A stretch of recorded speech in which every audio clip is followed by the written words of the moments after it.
Դդմիկներն են սա։ Սրանք Արտաշատի երկարավից դդումներն են,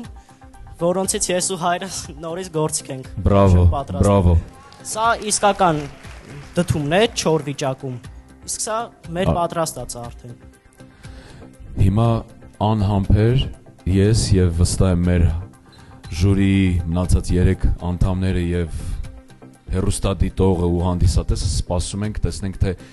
ինչ հնչյուններ են դուրս գալու Արտաշատի դդումից։ Գազարին հետևում է Արտաշատի դդումը։ Դիմավորեք։ Եվ մի բան լավ, քանի որ իմ ամբողջ ելույթը վերաբերվում էր Հայկոին, դդումով նույնպես կկատարեմ Հայկո։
Տիգրան ջան,